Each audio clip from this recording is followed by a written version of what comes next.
بالله العلي العظيم. بسم الله الرحمن الرحيم.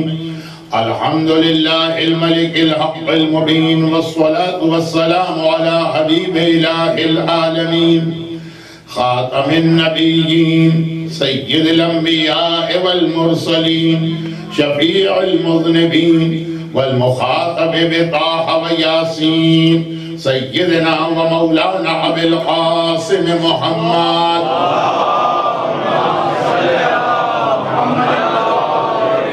وآله الطيبين الطاهرين المعصومين المظلومين المنتجبين الميامين الشهداء سيما لا بقية الله في الأرضين وحجته على العالمين أجل اللهم له الفرج ولعنة الله على أعدائهم أجمعين. أما بعد فقد قال الله عز وجل في كتابه المبين وفرقانه المتين وقرآنه المجيد. بسم الله الرحمن الرحيم. إنا أنزلناه في ليلة القدر وما أدراك ما ليلة القدر.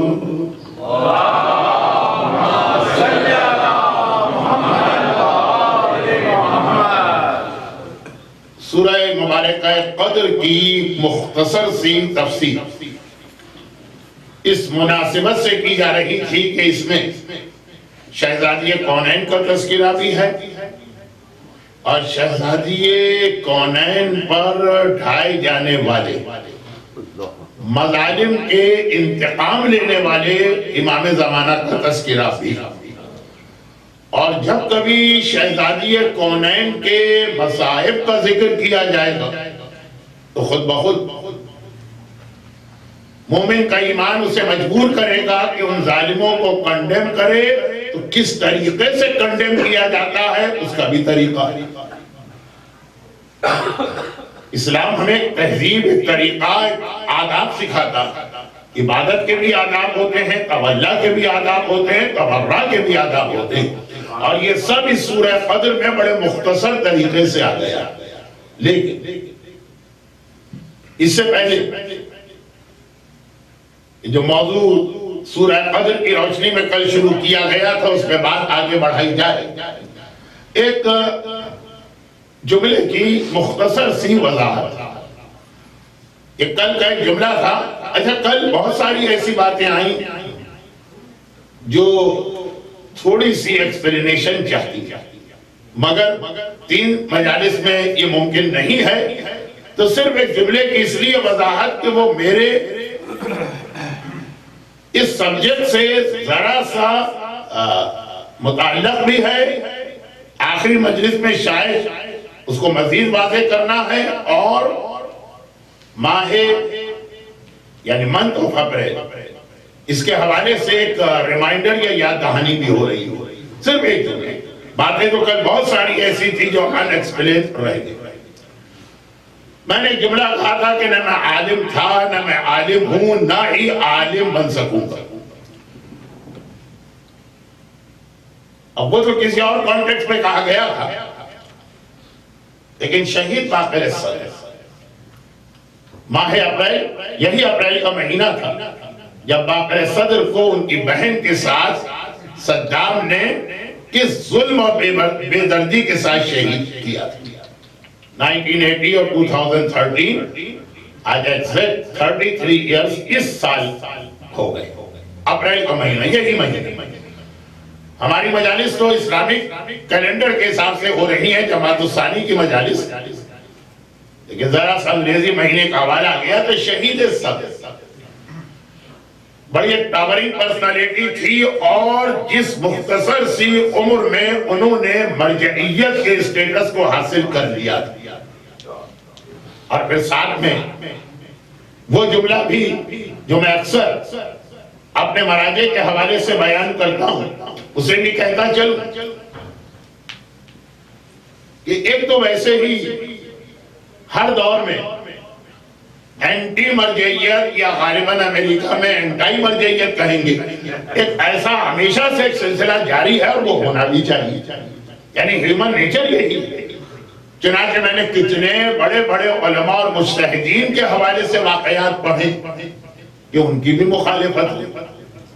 among ourselves لیکن آج کل یہ چیز ذرا کچھ زیادہ ہو گئی ہے اور بہت ہی ان یوزول طریقے سے، اس کا بھی ایک کانٹیکس ہے، لیکن یہ ساری باتیں میں شروع کر کے انکمپلیٹ چھوڑ دوں، اس سے بہتر یہ ہے کہ میں اس طرف جاؤں ہی جاؤں۔ تو کبھی کبھار یہ میں باتیں کہتا ہوں کہ ہمارے مراجع اتنے سنسیئر ہوتے ہیں، اور یہ جو ایک خیال کچھ لوگوں کے ذہن میں ہے، ان کا جو ایک ذہن کا ایک فریم بن گیا ہے، اس کو کوئی چینج نہیں کر سکتا۔ ان کے ذہن میں خیال ہے کہ مرجعیت بھی کیا چیز ہے، پیسے کمانے کا ایک ذریعہ، خمس کی دکان کھولی ہوئی ہے۔ بڑے بدتمیزی کے انداز میں بات کر رہا ہوں، کیونکہ اسی بدتمیزی کے انداز میں یہ جملے سنتا ہوں۔ کیا چیز ہوتی ہے مرجعیت؟ کہاں سے بن گئی یہ لوگ نائب امام؟ ہر ایک کو اپنی لیڈری چاہیے، ہر ایک کو اپنی دکانداری چمکانا ہے، ہر ایک کو خمس جمع کرنا۔ ہر مرجع کے بعد صرف ایک ٹارگٹ ہوتا ہے کہ اپنی تقلید کرنے والوں کی تعداد کو بڑھایا جائے۔ الناس آداء بما جہل، پیغمبر کا ایک مشہور فرمان ہے کہ جب لوگوں کو کسی چیز کے بارے میں پوری انفارمیشن نہیں ہوتی تو وہ خود بخود اس چیز کے اگینسٹ ہو جاتے ہیں۔ چنانچہ ایک ذمہ داری ہر مومن اور مومنہ کی یہ ہے کہ خود بھی اویئرنس پیدا کرے اور یہ اویئرنس دوسروں تک پہنچائے، جو امر بالمعروف کا ایک حصہ بنتا ہے۔ لیکن پھر یہ بات کہیں اور چلی گئی۔ مرجعیت کے حوالے سے ہمارے پاس ایک نہیں کتنے ایسے واقعات ہیں کہ گھبراتے تھے یہ علماء اور مراجع فتویٰ دیتے۔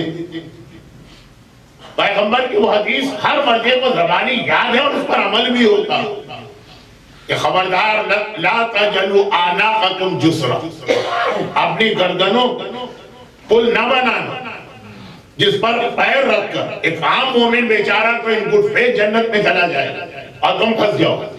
یہ مراجع کے حوالے سے جو پہلی ٹریننگ دی جاتی ہے اس میں یہ بتایا جاتا ہے، گھبراتے ہیں، ڈرتے ہیں اگر ان پر شرعاً واجب نہ ہو تو یاد رکھیے کہ ہمارے مراجع فتویٰ بھی نہیں دیں، لیکن ان پہ شرعاً بھی واجب۔ جیسے نبی اور امام پر شرعاً واجب ہے کہ وہ اپنا انٹروڈکشن کرائے اور کہے کہ میں نبی، وہاں انکساری نہیں چلے گی، یعنی میں کیا ہوں، جو کچھ ہے وہ آپ ہی ہیں۔ خاص طور پر اگر کوئی لکھنؤ کا نبی، میں خود بھی لکھنؤ، یہ بتانا ضروری ہے۔ امام انکساری نہیں چلے گی۔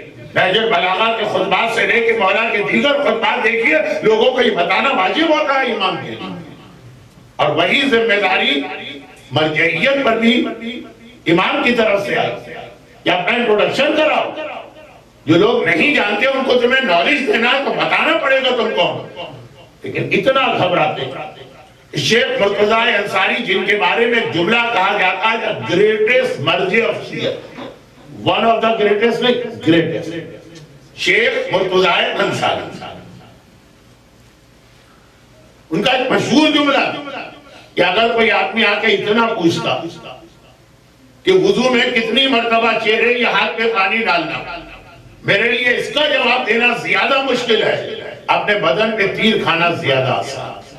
جیسے کہ ایک جملہ جو میری زبان سے فتوے کے طور پہ نکلتا ہے، قیامت کے دن اس کا جواب مجھے دینا ہوگا، اس کو نہیں جو میرے مسئلے پر عمل کر کے جنت میں جا رہا ہے۔ یہ لیکن ذمہ داری بھی ہے ان مراجع پر اتنی بڑی، چنانچہ شہید باقر صدر بھی ان مراجع میں سے ایک تھے کہ مرجعیت ان کے گھر کے دروازے میں چل کے آئی۔ اب ایک چیز ہے تو بہت بری، لیکن ہر قوم میں پائی جاتی ہے تھوڑی تھوڑی۔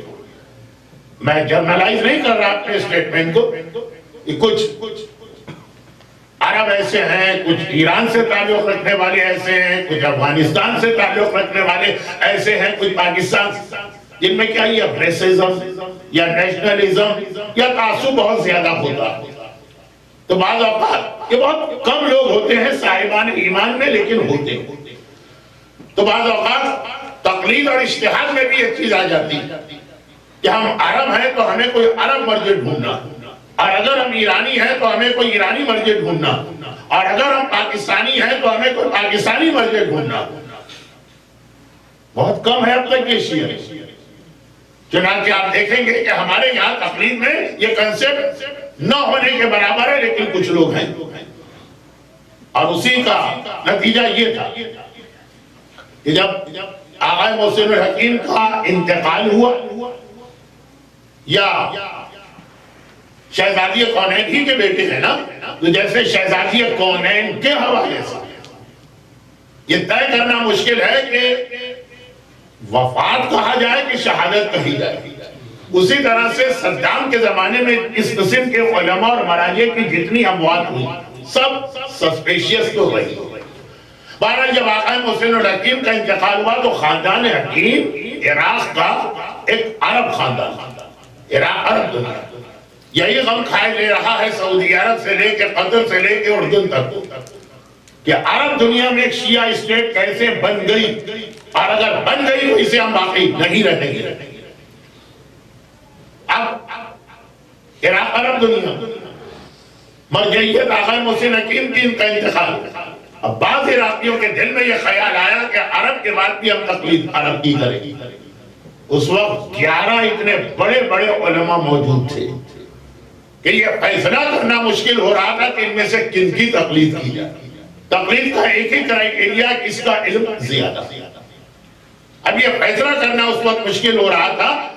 1970 کی بات میں کر رہا ہوں، جو بزرگ اس زمانے میں، جو آج کے بزرگ اس زمانے میں نوجوان تھے ان کو یاد آ رہا ہوگا، اور پھر وہ پروپیگنڈا بھی یاد آ رہا ہوگا۔ دیکھیں یہ 11 مراجع نے اپنی الگ الگ دکان کھول رکھی، لیکن ان 11 میں سوائے باقر صدر کے کوئی عرب نہیں تھا۔ چنانچہ عرب دنیا کے بہت سے لوگ خود یہ ریکویسٹ لے کے ان کے پاس آئے کہ آپ نالج کے اعتبار سے بھی ون آف دا مرجع، ایسا نہیں ہے کہ تعصب یا ریسزم میں ہم نان مرجع کو مرجع بنا رہے ہیں، آپ ون آف دا مرجع، ہم آپ کی تقلید خوشی سے کرنا چاہتے ہیں، آپ ہمیں اجازت دیجئے اور اپنے فتووں کی کتاب پبلش کیجئے۔ گھر پہ مرجعیت آ رہی ہے لیکن ایک ہی جواب کہ جب مجھے پتا کہ علم میں مجھ سے زیادہ بڑے علماء موجود ہیں، خصوصاً میرے استاد مرحوم آقا خوئی، تو میرے لیے اپنی تقلید کروانا ہی جائز نہیں ہے، آنے والی مرجعیت کو منع کر دیا اور ٹھکرا دیا۔ اور یہ وہ کریکٹر ہے جو ہماری پوری تاریخ میں ہمارے پاس ہے۔ یوجولی ہوتا یہ کہ خیر اعتراض کیا کرتے ہیں کسی قوم پر، ہمارے یہاں تو اپنی ہی قوم اپنے ہی علماء اور مراجع پر اعتراض کر کے جو خرابیاں نہیں ہیں وہ ان کے اندر ظاہر کرنے کی کوشش کرتی۔ شہید باقر صدر اس کے بعد پھر اس منزل میں پہنچے کہ صدام کے لیے یہ اس لیے سب سے بڑا تھریٹ بنے کہ صدام تو ایک ہی جملہ بار بار کہتا تھا، یہ ہوتا ہے لوگوں کو ایکسپلائٹ کرنا، کہ عراق عرب ہے تو یہاں پہ صرف عرب نظام چلے، ہم رسول کا کلمہ بھی اس لیے پڑھتے ہیں کہ وہ عرب ہیں، اور ایرانیوں کو رسول کا کلمہ پڑھنے کا حق کس نے دی؟ وہ نان عرب ہے، نان عرب کو عرب کا کلمہ پڑھنے کی اجازت ہے۔ ایک طریقہ ہوتا ہے حکومتوں کا کہ کس طریقے سے یہ نیشنلزم کو، ریسزم کو پروموٹ کیا جاتا ہے، اس میں باقر صدر اس کے لیے سب سے بڑا مسئلہ ہے۔ آغاز کوئی نان عرب، امام خمینی نان عرب، باقی جتنے 11 نام لوں گا خاصا وقت نکل جائے گا، ایک شہید صدر عرب۔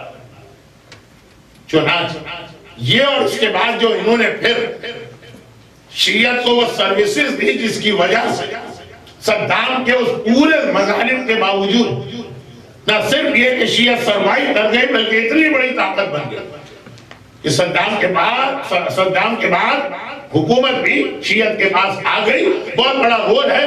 تو شہید باقر صدر بچپنے میں یتیم ہو گئے۔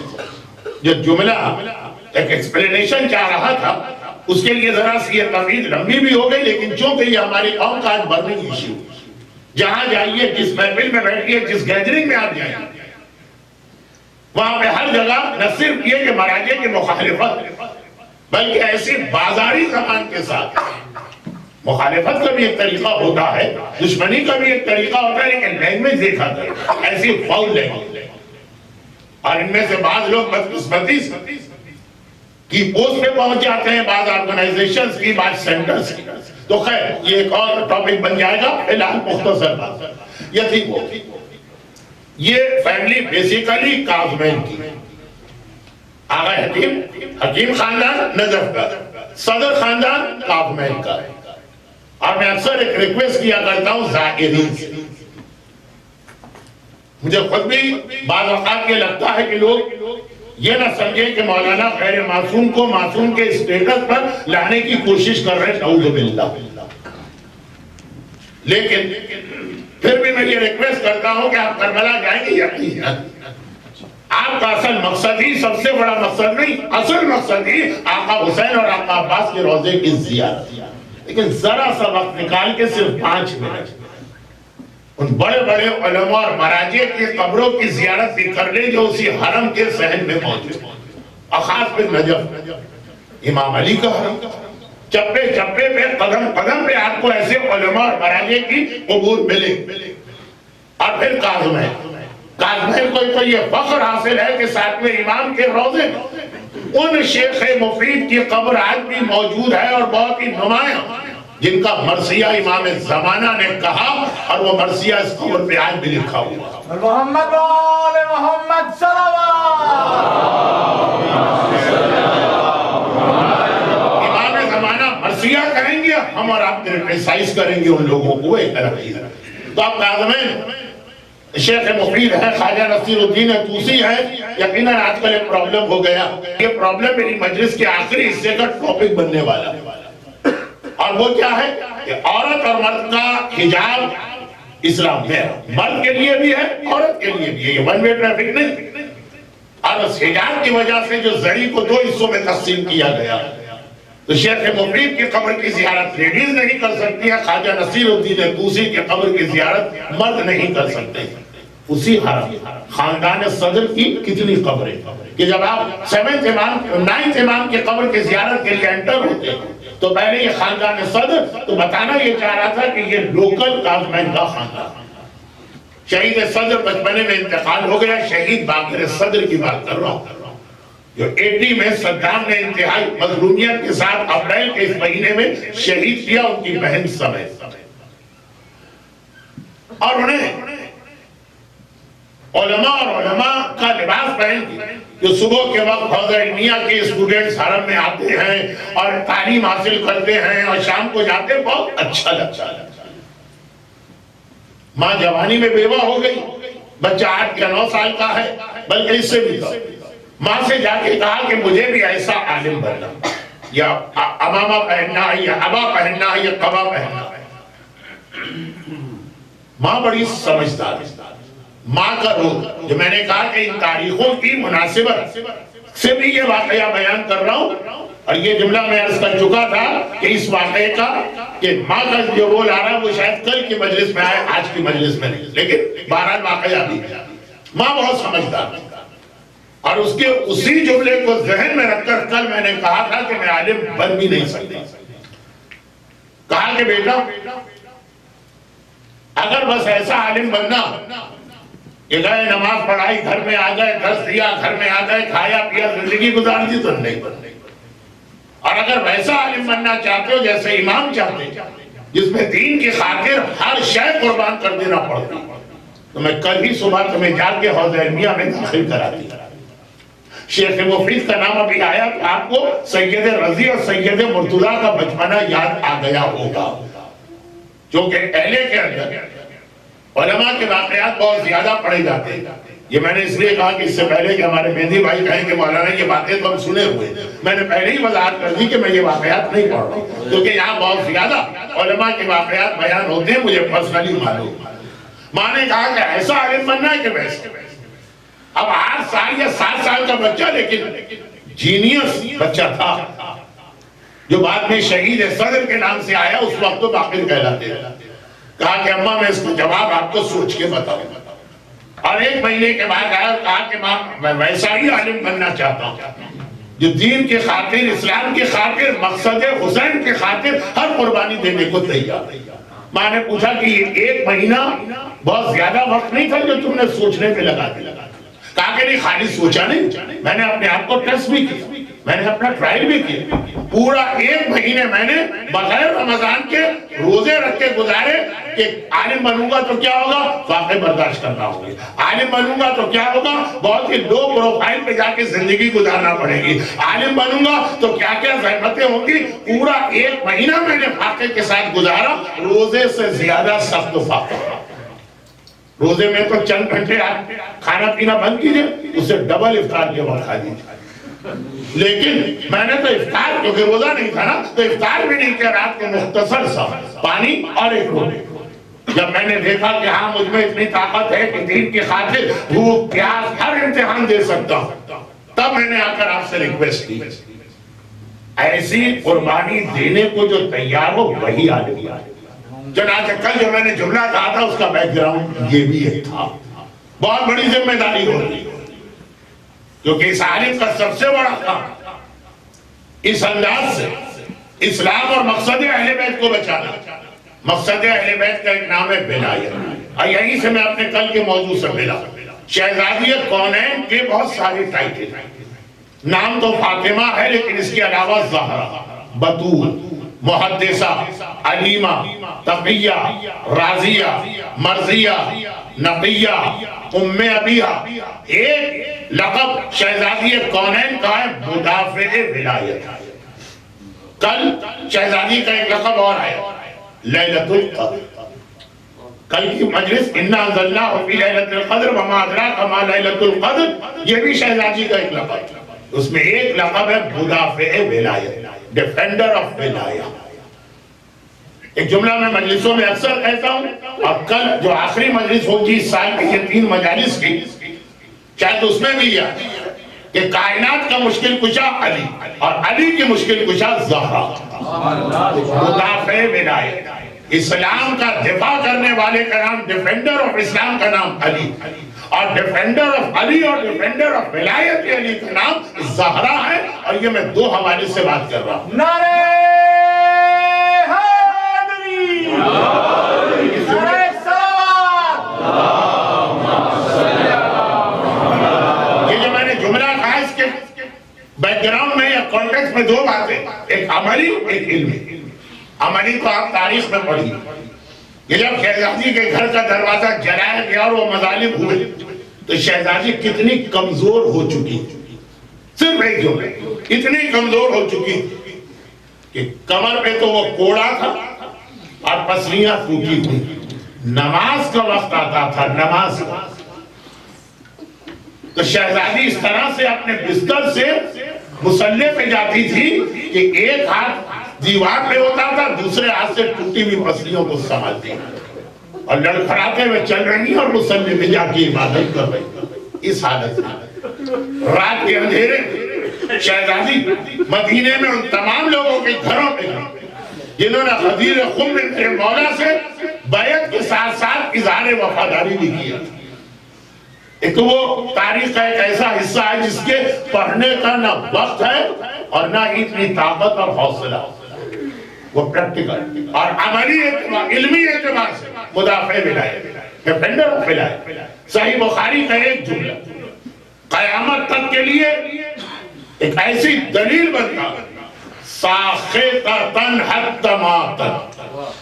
صحیح بخاری میری فیلڈ ہے، اس کے لیے دوسرے لوگ ہیں، یہ میرا شعبہ نہیں، لیکن یہ والی حدیث ساخطۃ حتی ماتت، زہرا اتنی ناراض رہی حتی ماتت، یہاں تک کہ ان کی موت ہوئی۔ یہ کہنا ضروری اس لیے کہ کتنی ہی حدیثوں میں یہ تبدیلی کی گئی، ہاں ناراض تھے لیکن بعد میں راضی ہو گئے۔ کتنی حدیث، عثمان نے جب مروان ابن حکم کے باپ حکم ابن عاص کو مدینے بلائے، پیغمبر نے طرید الرسول اس کا لقب، پیغمبر نے اس آدمی کو مدینے سے یہ کہہ کے نکالا تھا کہ خبردار اس آدمی کو کبھی میرے شہر مدینے میں انٹر نہ ہونے دے۔ عثمان نے بولا، سمجھی بھی ہے، کزن بھی ہے۔ لوگوں نے کہا کہ میں رسول کے اتنے سخت انسٹرکشن، کہا کہ ہاں وہ تھے لیکن آخری وقت میں نے ان سے بات کر کے پیغمبر کو راضی کر دیا۔ اور ایسے اور کتنے جملے، ٹیمپریری میرج کے بارے میں بھی یہی کہا، ہاں رسول نے اجازت دی تھی لیکن مرنے سے کچھ پہلے اس کو حرام کر دیا۔ تو یہ جو ایک لوگوں نے نسخہ نکالا ہے کہ اپنی طرف سے یہ ایڈیشن جہاں دل چاہے کرو، حرام کو حلال، حلال کو حرام، دشمن رسول کو محب رسول بنا ڈالا۔ بلکہ کچھ بزرگ ایسے ہیں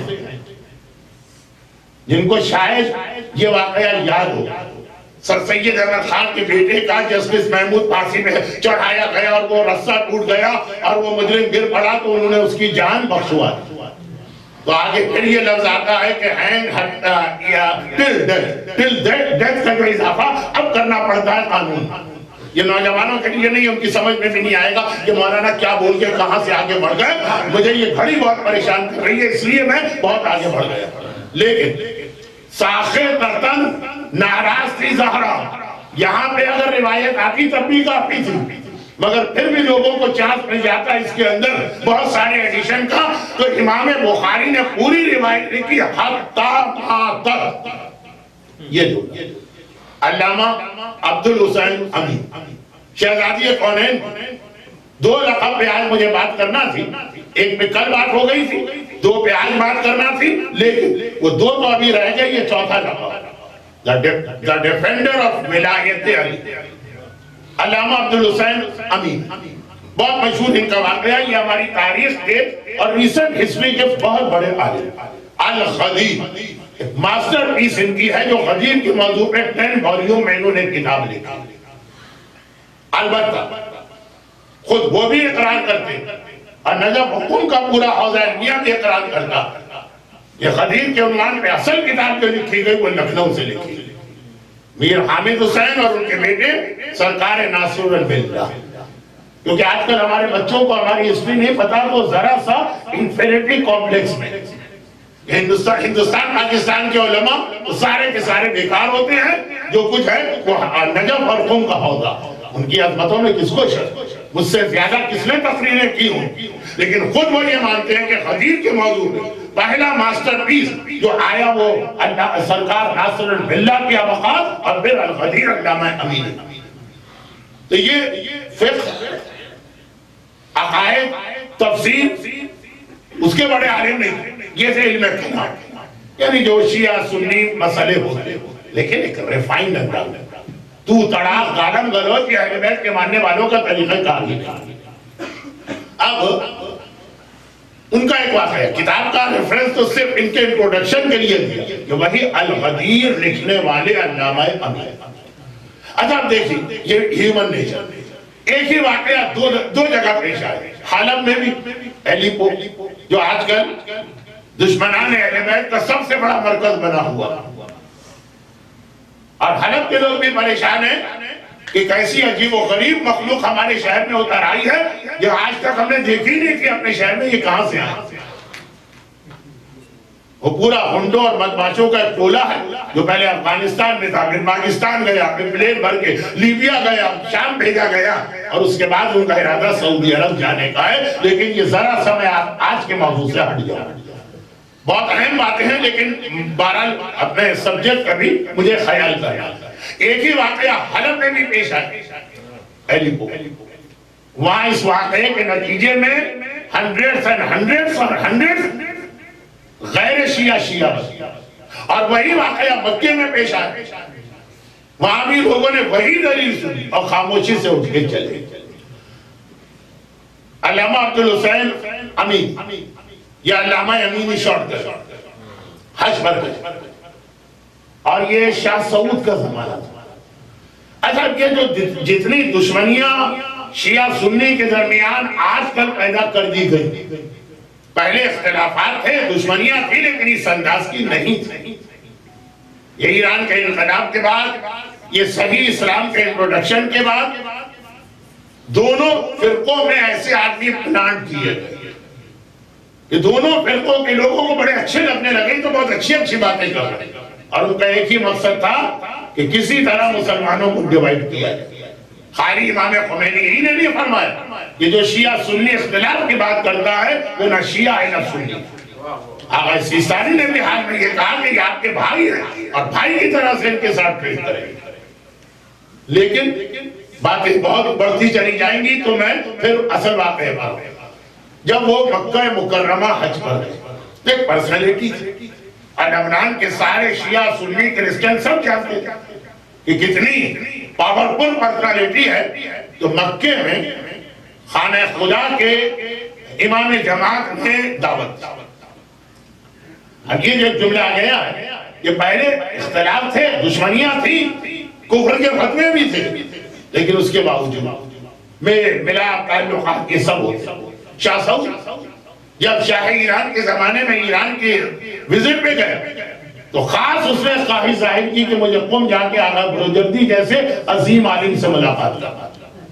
ہمارا کتنا بڑا مرحلہ، اپنے ہی مومنین گالیاں دیتے ہیں، لیکن خیر آغا بروجردی کے زمانے تک ایک احترام مراجع کا تھا۔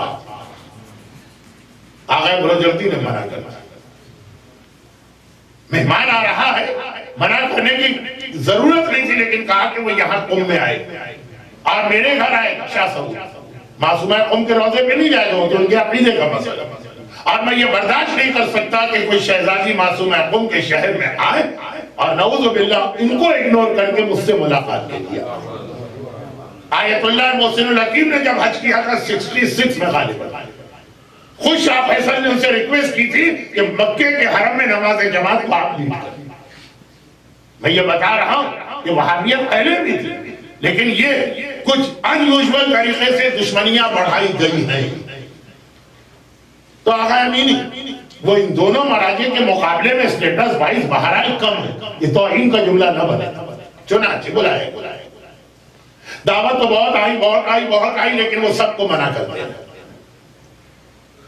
الغدیر ایسی کتاب لکھی امام علی کی ولایت، لیکن unnecessary شیعہ سنی بحث میں وہ لگنا نہیں چاہتے، جو آج کل کے چھوٹے چھوٹے بچے ابھی صحیح معنوں میں وہ شاید پیدا بھی نہیں ہوئے اور اتنے بڑے بڑے مسائل میں دخل دینے لگے۔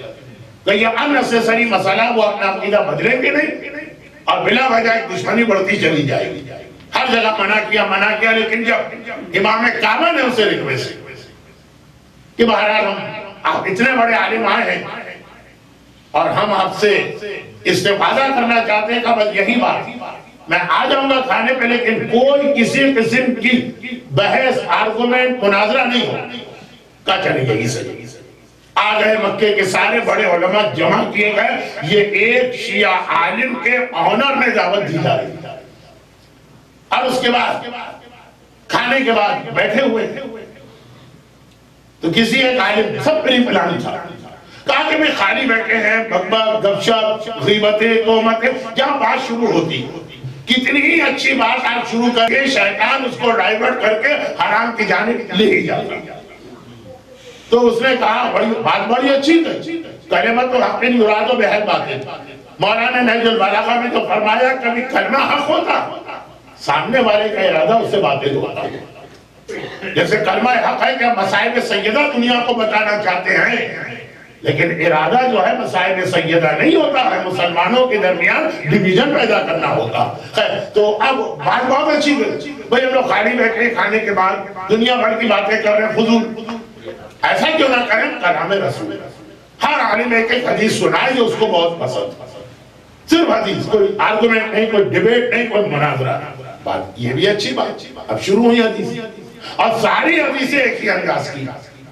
بعض ایسے لوگوں تعریف کی جا رہی ہے جن کی کبھی پیغمبر نے تعریف کی ہے، کہا رسول نے ان کے بارے میں یہ کہا ایک حدیث، دوسرے نے دوسری حدیث سنائی، تیسرے نے تیسری حدیث سنائی۔ علامہ امینی سمجھتا کہ یہاں اس وقت یہ حدیث سنانے کا مقصد کیا کہہ کے حدیثیں سنائی جا رہی ہے کہ ہم خالی بیٹھیں گے غیبت ہو، ہم خالی بیٹھیں گے دنیاوی باتیں ہوں، کلام رسول، مگر ساری حدیثوں کا ایک ہی سٹائل۔ آخر میں علامہ امینی کی باری ہے، انہوں نے کہا میں بھی ایک حدیث سناتا ہوں، یہ ہے کل کے ایک جملے کی مزید وضاحت کہ سورہ قدر کے آخر جو آیت آئی ہے وہ یہی، آغاز شہزادی کونین، اختتام زمانے کا امام، حدیث سنائی۔ اب یہ وہ حدیث ہے جسے آج متعصب دشمنان اہل بیت علماء ڈینائی بھی کرنے لگے۔ اس وقت پورا وہابی مجمع بیٹھا ہوا ہے، سب کو حدیث سنا کے کہا یہ حدیث صحیح ہے کہ نہیں، من مات ولم یعرف امام الزمان مات میتۃ الجاہلیہ، جو مرے اور معرفت امام نہ کرے تو وہ جاہلیت کی موت پر آ۔ کہا یہ حدیث صحیح ہے کہ نہیں، سارے علماء نے کہا بالکل صحیح، یہ تو ہمارا نظریہ ہے، یہ تو ہمارا عقیدہ۔ کہا پھر ایک بات بتا دی کہ شہزادی کون ہے، امام زمانہ کی یعنی جس زمانے کی وہ تھی، امام زمانہ سے عام شیعہ کے ذہن میں تو 12ویں امام آتے، لیکن پہلے امام کے زمانے اپنے زمانے کے امام کی معرفت رکھتی تھی کہ نہیں رکھتی؟ جس زمانے میں شہزادی تھی اس زمانے میں جو بھی امام ہوگا، رسول کی بیٹی اپنے زمانے کے امام کی معرفت رکھتی تھی کہ نہیں رکھتی؟ اگر آپ کہہ دیں کہ نہیں رکھتی تو گویا آپ کہہ رہے ہیں کہ فاطمہ جاہلیت کی موت پر ہو سکتا ہے کہ آج کوئی ایسا سخت متعصب دشمن اہل بیت جو یہ کہہ دے، لیکن نہیں، اس وقت یہ وہابی علماء میں، اور میں 500 سال پہلے کی بات نہیں کر رہا، 50-55 سال پہلے ان میں بھی یہ ہمت نہیں۔ آج مکے کے اندر آپ نماز جمعہ کا خطبہ سنیں، شہزادی کونین کا بھی ذکر ہوتا ہے، بہت جلدی ہو جاتا ہے، اتنی تیزی سے ہو جاتا ہے کہ لوگ سمجھ میں نہیں پاتے، لیکن ہوتا ہے۔ شہزادی کی ذات تو ایسی ہے کہ جس میں کسی فرقے میں اختلاف نہیں۔ یہ بتائیے کیا فاطمہ جاہلیت کی موت پر سارا مجمع توبہ توبہ کرنے لگا؟ یہ کیسے ہو سکتا؟ رسول کی بیٹی جاہلیت کی موت تمہاری نہیں سکتی، تو کیا بتائیے ان کے زمانے کا امام کون وہ تھا جسے آپ کہتے ہیں؟ تو پھر یہ کیسے جملہ آ گیا ساخطۃ حتی ماتت، فاطمہ اس سے تو اتنا ناراض رہی کہ مرتے دم تک ناراضگی ختم نہیں۔ اگر وہ امام زمانہ فاطمہ کا تھا تو امام زمانہ سے ناراضگی خود دلیل اس بات کی ہے کہ معرفت نہیں، اور ناراضگی اس بات کی دلیل ہے کہ فاطمہ نے اس کو امام نہیں مانا۔ تو کون تھا فاطمہ کا امام؟ جو فاطمہ کا امام تو نہیں ہمارا امام۔ محمد صلوات۔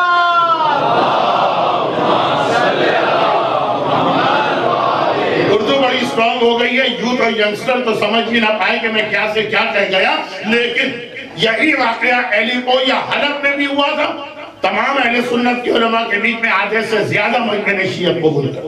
یہی واقعہ مکے میں ہوا، مجمع ایک کہہ کے ایسا بھئی اب دیر ہو رہی ہے، بھئی یہ تو طے ہوا تھا کہ کھانے کے بعد گھر جانا ہے، ابھی بیوی یاد آ رہی، کسی کو بچے یاد آ رہے، کسی کو نماز لکھا، سارا مجمع وہاں سے اٹھ کے چلا گیا۔ لیکن قیامت تک جب تک کہ صحیح بخاری کو اتنا زیادہ ریوائز نہیں کیا جائے، ریویژن تو ہو رہا، کئی ریویژن ہو چکے، خود علامہ امین انہی نے جب القدیر کتاب لکھنا چاہی تو ہمارے پرانے علماء نے اپنی کتابوں میں حوالے دیے تھے کہ یہ حدیث بخاری میں، یہ حدیث بخاری میں، یہ حدیث مصر پرنٹنگ کا بہت بڑا سینٹر تھا اس زمانے میں، بخاری منگوائی وہ حدیثیں ہی اس کے اندر نہیں، وہ چھکرا کے رہ گئے۔ کیا ہمارے علماء نے غلط بیانی کی؟ علامہ ہلی نے لکھا کہ بخاری کی یہ حدیث، اور یا پھر یہ بخاری کے اندر کوئی گڑبڑ ہوئی خاص اس مقصد کے۔ مجھے اس مجمع میں حیدرآباد دکن کا کوئی مومن نظر نہیں آ رہا، لیکن ہوگا ضرور، تو خاص اس مقصد کے لیے وہ حیدرآباد دکن آئے، سالار جنگ کے میوزیم میں بیٹھے کہ جہاں بخاری کے 400-500 سال پرانے پرنٹ موجود، اور وہ ساری حدیثیں اس کے اندر مل گئی جسے شیعہ علماء اس سے پہلے کوٹ کر چکے تھے، اور 100 سال پہلے کی بخاری میں نکال دیا گیا۔ تو جب تک کہ بخاری کو مزید فلٹر نہیں کیا جاتا اور ساخطۃ حتی ماتت کا جملہ موجود، آج وہ عملی اعتبار سے فاطمہ نے جس طرح ولایت کا دفاع کیا، وہ اپنی جگہ علمی اعتبار سے بھی فاطمہ کی ناراضگی ولایت علی کا سب سے بڑا دفاع بن رہی ہے۔ اسی لیے میں نے کہا یعنی سب کے مشکل کشا ہے فاطمہ، علی کی بھی مشکل کشا ہے۔ خوشنو دیے جناب فاطمہ الزہرا، بلند تر صلوات۔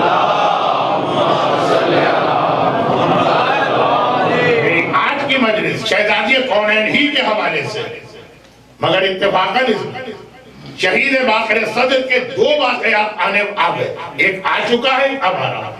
تو یہ مت سمجھئے میں موضوع سے بدلا بہرحال، باقر صدر بھی اولاد فاطمہ میں سے سید زادے ہیں، اپریل ان کا مہینہ ہے، لیکن یہ واقعات میں باقر صدر کے حالات بیان کرنے کے لیے نہیں پڑے، وہی موضوع جو شہزادی کے حوالے سے ہے۔ اب سنیے ایک منزل، یہ شہزادی کا دوسرا لقب ہے جو ہمارے یہاں کم پڑھا جاتا ہے، لیکن جو ہمارے یہاں سب سے زیادہ شہزادی کے 2 لقب مشہور ہیں، دونوں کا پیغام اتنا اہم ہے، دونوں کہ اگر وہی سمجھ میں آ جائے تو ہماری قوم کے وہ پریکٹیکل پرابلم سالو ہو جائے۔ بعض مومنین آج بھی نماز پڑھنے کو تیار نہیں، ہم نے کہا آپ تو نماز کو مانتے نہیں ہیں، مذاق اڑاتے ہیں، نماز کیوں پڑھ رہے ہیں؟ تو وہ سینٹر میں تو مشکل ہو جاتا ہے کہ سب پڑھ رہے ہیں نماز، ہم نہ پڑھیں، لیکن ہم نے بغیر وضو کے نماز پڑھ دی۔ آج جانے اللہ جانے یہ جو داڑیاں شیب ہوتی ہیں، یہ جو غیبتیں سنی جاتی ہیں، یہ جو مس گیدرنگ ہوتی ہے اور بڑھتی جا رہی ہے، اور مس کیتھرین کے ساتھ اب یہ گانا بجانا اور سب کچھ شہزادی کورین کی شادی کے حالات بیان کیے جائیں نہیں، وہ بہت آپ نے سنے ہوئے ہیں۔ اور پھر ساتھ میں حرام کھایا جاتا ہے، والدین کو اگنور کیا جاتا ہے، صلہ رحمی نام کی تو کوئی چیز ہی آج کل نہ رہی۔ میں خالی آپ کی بات نہیں کر رہا، میں پاکستان اور انڈیا کی بھی بات کر رہا ہوں۔ تو دنیا گلوبل ولیج ہے، تو اس کانٹیکس کے اندر زہرا کے اگر تو یہ دو لقب جو سب سے مشہور ہے، یقیناً بطول بھی ہمارے یہاں خاصا مشہور ہے، لیکن فاطمہ اور زہرا یہ دو لفظ سب سے زیادہ شہزادی کے سارے ناموں اور القاب میں سب سے زیادہ فیمس ہے۔ Zahra lady of light, Zahra کے معنی نور۔ اب انگریزی زبان کی مجبوری ہے کہ وہاں روشنی کے لیے بھی یہی لفظ ہے، وہاں پہ نور کے لیے بھی یہی لفظ ہے، لیڈی آف لائٹ، یہ ترجمہ ہے زہرا۔ زہرا کو زہرا کیوں کہتے ہیں، لیڈی آف لائٹ کیوں کہتے ہیں؟ اس لیے کہ ہر نماز کے وقت شہزادی کے چہرے سے یا پیشانی سے کیسا نور ظاہر ہوتا ہے کہ سارا حجرہ اس نور سے جگمگا اٹھتا، مسجد نبوی کے اندر یہ نور پہنچتا، فجر کی نماز کے لیے جب اٹھتی، ظہرین کی نماز جب پڑھتی، مغربین کی نماز جب ادا کی جاتی۔ زہرا کا مطلب ہی یہ ہے کہ فاطمہ نماز کی تیاری کر رہی، جسے زہرا کا لقب یاد رہے گا اسے نماز بھی یاد رہے گا۔ ٹوٹی ہوئی پسلیاں سنبھال کے نماز پڑھنے والی اگر کبھی صاحبان ایمان کو اس حالت میں دیکھیں کہ نماز جیسی عبادت کو اتنا حقیر بنا دیا گیا، خطبہ زہرا میں نماز کی اہمیت کو سمجھیے، جو انشاءاللہ میرا ارادہ کہ اس کے دو جملے آخری مجلس میں پڑھوں۔ اور فاطمہ، فاطمہ شہزادی کا سب سے مشہور نام، یہاں تک پروردگار بھی اگر حدیث قصہ شہزادی کا ذکر کر رہا ہے تو سارے نام اور القاب میں فاطمہ۔ فاطمہ پیغمبر سے پوچھا گیا کہ آخر آپ نے اپنی بیٹی کا یہ نام کیوں رکھا؟ چونکہ ابھی آپ اسی اسلامک منتھ 20 جمادی الثانی کو شہزادی کی ولادت کی محفل میں شریک ہوں گی، تو شہزادی کی ولادت کا پورا واقعہ اس میں آئے، وہ بھی بہت امپورٹنٹ واقعہ ہے۔ اس کا اختتام اس بات پر ہے کہ جب مکے کے سارے مسلمان گھبرا کے رسول کے گھر میں آئے کہ یا رسول اللہ ابھی رات کے اندھیرے فجر کے قریب بلکہ فجر کے وقت آپ کے گھر سے اتنی روشنی ہم نے ظاہر ہوتے دیکھی کہ ساری دنیا جہاں تک ہماری آنکھ جا رہی تھی جگمگا۔ پیغمبر نے کہا کیونکہ اللہ نے مجھے وہ بیٹی دی ہے جو معراج کا تحفہ۔ لوگوں نے کہا کہ یا رسول اللہ نام کیا ہے؟ کہا میں نے نام فاطمہ رکھا۔ یہ نام کیوں رکھا گیا؟ پہلے دن ولادت کے دن روایت چونکہ ابھی آپ سنیں گے 20 جمادی الثانی، اس اعتبار سے میں اس کو پورا نہیں پڑھ رہا ہوں کہ اس لیے کہ اللہ فاطمہ کے معنی ہے آزاد کرنا، جدا کرنا، چھڑوا دینا، دو چیزوں کو الگ رکھ کر۔ کہا چونکہ میری اس بیٹی کے ذریعے سے اللہ ہمارے شیعوں کو جہنم کی آگ سے الگ کیا، مجھے وہ بیٹی ملی ہے جو ہمارے شیعوں کو جہنم کی آگ سے آزاد کرائے گی، الگ کرائے گی، جدا کرائے گی، فاطمہ۔ اب یہ وضاحت تو شاید پہلے میں اچھی نہ ہو، جانور کا بچہ جب اتنا بڑا ہوتا کیا اس کا آنر، جانور کا آنر بچے کو ماں کے دودھ سے الگ کرنا چاہتا، اس کو کہتے ہیں فاطمہ، اس طرح سے الگ کرے، کہ جہنم کی آگ سے ہمارے شیعوں کو الگ کرے۔ اس کا مطلب یہ نہیں ہے جو کل کی مجلس میں رحمان اور رحیم کا مطلب آئے کہ فاطمہ ہمیں جہنم کی آگ سے اس طرح الگ کریں کہ ہم جان بوجھ کے نمازیں قضا کرتی جائیں، فاطمہ کہیں چل میں تمہیں اس عذاب سے بچاتی ہوں، ہم جان بوجھ کے بے حجابی اختیار کریں، ہم جان بوجھ کے شرابیں پیئیں، ہم جان بوجھ کے پہلے حرام کریں، ہم جان بوجھ کے دوسرے کا حق مانیں، فاطمہ کہیں میرا نام فاطمہ، میرا کام یہ ہے کہ چونکہ جہنم کی آگ سے بچاؤں، تمہارا کام کیا ہو گیا؟ نعوذ باللہ گناہ کرو، ہمارا کام کیا ہو گیا؟ تمہیں جہنم کی آگ سے بچائیں۔ یہ مطلب نہیں، فاطمہ عربی کا لفظ ہے، اس کے معنی بھی عربی ڈکشنری میں دیکھنا، باقر صدر کا ایک واقعہ ہے، میں بہت پڑھتا ہوں بہت، اس لیے اس کو بہت ہی شارٹ کر دیتا ہوں۔ یہ واقعہ شہید باقر صدر کی وجہ سے نہیں پڑھ رہا ہوں، لقب فاطمہ کو سمجھانے کے لیے پڑھ رہا ہوں، اور وہ یہ ہے کہ ایک بار اب شہید باقر صدر ایک علمی شخصیت، ہمارے تمام مراجع کے حالات میں یہ کہ کتاب ان کے ہاتھ میں آتی ہے تو ایسے کھو جاتے ہیں کہ نہ کھانے کا ہوش رہتا ہے، نہ آرام کا ہوش رہتا ہے، نہ نیند کا ہوش۔ ان کو یہ پتا چلا اب بہت ہی سینسیٹیو موضوع کو میں ذرا دور رہتے رہتے اصل جملے پہ آتا، انہیں پتا چلا کہ آج تک محمد ابن یعقوب کلینی سے لے کے آقا بروجردی اور آقا حکیم شیعہ علماء کی ایبسولوٹ میجورٹی جس عمل کو حلال قرار دیا، پاکستان میں کچھ لوگ اس کو حرام سمجھتے ہیں، چلے خیر، اور ایک عالم نے کتاب لکھ کے یہ ثابت کیا ہے کہ وہ عمل ہمارا حوزہ علمیہ بہت ہی زیادہ اس میں فریڈم آف ایکسپریس کیا، بڑے سے بڑے مرجع فتوے دیتے ہیں کہ شاگردوں کو حق ہے کہ استاد کو ٹوک دو، جہالت والا ٹوکنا نہیں، پہ ٹوکے تو علمی دلیل کے ذریعے سے، اور خوش ہوتے ہیں مراجع، بلکہ اسی سے جج کرتے ہیں کہ یہ اسٹوڈنٹ ابھی مجتہد بنا، یعنی اس میں اپنا پرسنل اوپینین قائم کرنے کی صلاحیت آ گئی کہ نہیں آئی، تو یہ ہمارے ہاں تو بڑی اچھی بات مانی جاتی ہے۔ مراجع اپنے فتوے واپس لے لیتے ہیں اگر آپ علمی طریقے سے ان کو کنونس کریں، مگر ایک ایسا مسئلہ جس پہ 99% شیعہ مراجع کہتے ہیں کہ وہ حلال ہے، اب ایک عالم نے ایک کتاب لکھی جس میں قرآن حدیث سے پروف کیا کہ یہ حرام، شوق سسپینس کریٹ ہو گیا، ان کا دل جانے لگا کہ میں اس عالم کے علم سے استفادہ کروں، اس کی دلیلیں دیکھوں۔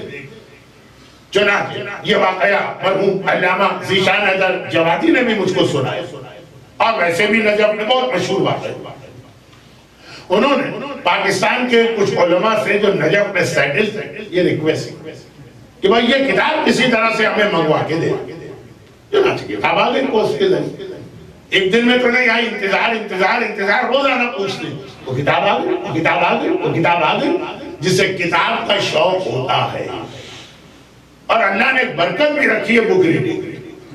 اب یہ تو میں بڈھوں کی بات کہہ گیا، مجھے نہ انٹرنیٹ پہ کتاب پڑھنے میں مزہ آتا ہے، نہ آئی پیڈ کے اوپر کتاب ہوتی ہے جو ہاتھ میں لے کے کتاب پڑھنے کا مزہ، لیکن یہ کوئی اسلامی بات نہیں کر رہا، یہ آپ کہیں گے بڈھے پرانے زمانے کی جنریشن کے۔ تو اب یہ کتاب دنیا کا ایک ہی شوق ہوتا ہے ہمارے علماء کو کتاب پڑھنے، روز پوچھتے ہیں آخر ایک دن کتاب۔ اب شہید صدر جیسا مصروف مرجع، then I was guided، میں آخر تجانی کی شہید صدر سے ملاقات پڑھ لیجئے گا، کتنی زیادہ ان کے اوپر ریسپانسبلٹیز اور ڈیوٹیز، ایک تقریر ان کی نہیں ہوتی تھی، مرجعیت کے باقی سارے فرائض کو انجام دیتے، چنانچہ وقت ہی نہیں، اب دل تھوڑا بے چین ہو رہا ہے کتاب دیکھنا، لیکن وہ ذمہ داریاں ادا کر کے عشاء کی نماز کے بعد اردو اور عربی دونوں زبانوں پہ جن کو کمانڈ تھی ان اسٹوڈنٹس کو بلائے اور کہا کہ کتاب مجھے پڑھ کے سنو۔ پہلی دلیل قرآن کی آیت، ترجمہ کیا، اور اس عالم نے اس سے یہ ثابت کرنا چاہا کہ جو حلال خدا ہے یہ غلط کہتے ہیں کلینی سے لے کے بروجردی تک، وہ حرام۔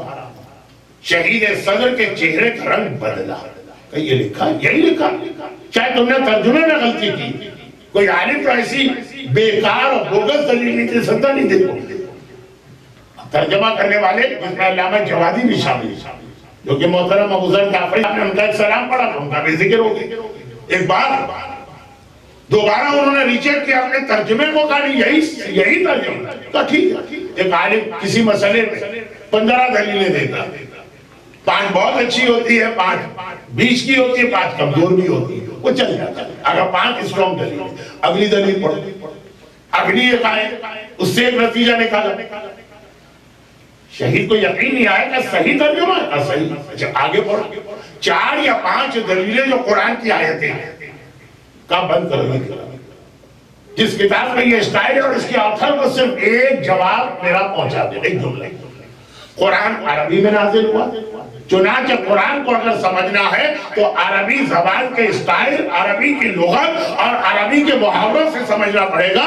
قرآن اردو، گجراتی یا پنجابی سے سمجھ میں نہیں آتا۔ یہ ہماری قوم کا ایک بہت بڑا اثر ہے کہ ہم دین اور اسلام اور قرآن جو عربی میں سمجھنا چاہتے ہیں اپنی زبان سے۔ میں نے چھوٹی سی بات، ایک صاحب یہ سمجھ میں نہیں آ رہا ابھی ہمارے برادر محترم نے بھی کہا کچھ لوگوں کے ذہن میں غلط ہے کہ مولانا اللہم صلی علی محمد وآل محمد میں علی کہاں؟ 1400 سال سے جو درود چلا رہا ہے آج ان کو پتا چلا اوہو یہ تو بڑی غلطی ہمارے ائمہ نے کر دی نعوذ باللہ، کیونکہ درود تو ائمہ پڑھتے ساری کتابوں میں لکھا ہے، انہیں بھی یہ پتہ نہیں چلا کہ ان کا دادا اس درود سے مس ہو گیا۔ چلے خیر آج ہم پوتے پیدا ہوئے ہیں نا تو جو ہمارے بزرگ غلطیاں کریں ہمارا کام ہے ان کو ٹھیک کر دیں۔ جیسے ایک صاحب قرآن کو ٹھیک کرنے ہوتے ہیں، پہلے زمانے میں قرآن ہاتھ سے لکھا جاتا تھا، پرنٹنگ نہیں تھی، تو بہت مشکل مانا تھا اگر آپ کو قرآن چاہیے تو آج تو اتنے قرآن کے امام پاڑے اور سینٹر والے کمپلین کرتے ہیں اتنے قرآن کا کریں گے کیا، یہ رکھے رکھے خراب ہو رہے ہیں۔ پہلے زمانے میں ایک کاپی قرآن، پورا قرآن ہاتھ سے لکھنا، لیکن جن کو شوق تھا وہ پیسے دے کے پیمنٹ کر کے لکھواتے تھے، انہوں نے بھجوا دیا قرآن، جو اس کو کاتب کہتے تھے۔ اب یہ تو کہ یہاں نوجوان آج بہت آ گئے کسی وجہ سے، اور میں دیکھ رہا ہوں کہ میری لینگویج ان کے لیے بڑی ڈیفیکلٹ ہو رہی ہے، اس لیے کبھی کبھار ایسا بچوں جیسا جملہ کہہ دیتا ہوں، اس کو دیکھ کہا کہ اس کی کاپی کر کے لاؤ، اجرتے ہو وہ کاپی کر کے لے آئے۔ انہوں نے کہا دیکھو یہ قرآن تھا، پوری توجہ کے ساتھ تم نے کاپی کیا نا، کہیں کوئی غلطی تو نہیں کر دی، ہمیں کیا پتا، ہم کو غلطی کر دی تو ہم غلط آیت پڑھتے جائیں۔ کہا کہ نہیں کوئی غلطی نہیں، بس اس کے اندر ایک چیز غلط تھی تو میں نے اس کو خود ہی کریکٹ کر دیا۔ کیا غلط تھی؟ کہا توبہ توبہ، اللہ کا کلام جگہ جگہ اس میں شیطان کا نام آ رہا۔ میں نے کہا اللہ کے کلام میں تو اتنا نجس اور اتنا کنڈیم والا نام نہیں آ سکتا، میں نے اس کو ٹھیک کر دیا۔ انہوں نے پوچھا کیا ٹھیک کیا؟ کہا کہ قابل احترام کتاب ہے، جہاں جہاں لفظ شیطان لکھا تھا اس کو نکال کے میں نے آپ کے باپ کا نام شامل کیا۔ اب یہ کریکشن، یاد رکھیے کہ شیطان جب قرآن میں لکھا ہو تو بغیر وضو کے آپ شیطان کو بھی ہاتھ نہیں لگا سکتے، جو قرآن کے اندر شیطان آیا بغیر وضو کے، کیونکہ دنیا کے بعض علاقوں میں رواج ہے کہ کچھ نام کاغذ پہ لکھ کے اس کو جوتیوں سے پیٹا کرتے ہیں جس میں شیطان کا نام بھی آتا، لیکن جب قرآن میں لکھا بغیر وضو کے ہاتھ لگانا حرام، لیکن یہ نتیجہ ہوتا قرآن کو اردو میں سمجھنے۔ اب اللہم صلی علی محمد وآل محمد، ارے توبہ توبہ، چھٹے امام کا ذہن اس طرف نہیں گیا کہ میرا دادا تو اس درود میں آ ہی نہیں رہا، چنانچہ ہم بڑھا دیں گے، بھئی وہ ہمارے بزرگ تھے چھٹے امام، ہم سید ہیں، وہ غلطی کریں گے تو ہمارا کام ہے بزرگوں کی غلطیوں میں پردہ ڈال کے اصلاح کرنا، نعوذ باللہ۔ بھئی یہ درود کسی عالم یا مجتہد نے تو نہیں لکھا ہے، تمام ائمہ کے حالات میں ہے کہ وہ کیا درود پڑھتے ہیں، ان کی بعض کی انگوٹھیوں پہ جو درود تھا وہ بھی موجود، وہ انگوٹھیاں بھی موجود ہیں، ان کے ہاتھ کے لکھی ہوئی تحریریں بھی امام رضا کے میوزیم میں ہیں۔ تو اگر یہ کوئی غلطی ہے نعوذ باللہ تو یہ امام کی طرف سے ہے، نعوذ باللہ، اور یہ غلطی ہے ہی نہیں، یہ نتیجہ ہے درود کو یا صلوات کو اردو میں سمجھنے کا۔ بھئی ہمارے یہاں آل محمد کے معنی سمجھے جاتے ہیں بیٹا بیٹا، داماد کو آل نہیں مانا جاتا، جبکہ عربی میں دیکھیے کہ آل کسے گئے، ورنہ تو کل کوئی انگریزی والا آئے گا وہ وہی کہے گا جو بہت سے علماء اسلام کہتے ہیں کہ بھئی درود میں ساری امت شامل ہے، کیوں؟ آل محمد، آل انگریزی کا لفظ ہے، آل کے معنی ہول، سارے کے سارے، آل محمد یعنی سب محمد کے ماننے والے۔ یہ نظریہ ہے، خیر اس کو انگریزی بنا کے تو نہیں ہے، ان کا یہ کہنا آل کا مطلب ہے پوری امت، تو انگریزی والا کہے گا وہ صحیح کہہ رہے ہیں، آل اے ڈبل ایل، اور اس کا مطلب ہوتا ہے ہول امت، یہ بالکل صحیح۔ ارے بھئی عربی کا لفظ ہے، عربی میں آل کے کیا معنی؟ ایک بات۔ اور دوسری بات بہت ہی مختصر، میں اس لیے کہہ رہا ہوں فاطمہ کے لقب تک آپ کو لے جانا، قرآن عربی میں ہے، عربی محاوروں پہ عبور حاصل تھا۔ اچھا کبھی ایسا بھی ہوگا کوئی عرب آ کے کہے گا کہ میں تو عربی بولتا ہوں نا، میرا یہ نظریہ، تم بھی نہیں چلو گے، اس لیے کہ 1400 سال پہلے کے عربی کے محاورے، زبان کے محاورے چینج ہوتے رہتے ہیں۔ یہی وجہ ہے کہ حوزہ علمیہ قم، حوزہ علمیہ نجف، جامعۃ الازہر قاہرہ، مدینہ یونیورسٹی مدینہ، وہاں جو عرب طالب علم داخل ہوتے ہیں ان کو بھی پہلے عربی ڈکشنری، عربی گرامر پڑھائی جاتی ہے۔ عرب دان ہونا، زبان اپنے گھر میں زبان بولنا الگ ہے، عربی پہ مہارت حاصل کرنا الگ ہے۔ آپ میں سے سب کی مادری زبان اردو تھی، اب تو نہیں رہی لیکن تھی، لیکن اس کے باوجود آپ ایم اے اردو یا پی ایچ ڈی اردو کریں گے تو آپ کو پڑھنا پڑے گا. آپ نہیں کہیں گے کہ میں اردو پڑھتے ہوئے پیدا ہوا, ایم اے اردو میرے لیے کیا مشکل مسئلہ, جاؤں گا اور کل ایگزام دے کے آ جاؤں گا. تو اب یہ عربی محاورے, ایک تو آئے کے مطلب عربی میں دیکھیں. دوسری بات جو زیادہ علماء کا نظریہ کہ علی اس درود میں کہاں ہے, علی اس درود میں اس جگہ ہے کہ اگر آپ نہ مانیں تو جو کام دشمن اہل بیت نہ کر سکا وہ کام ہم نے کر کے دکھا دیا.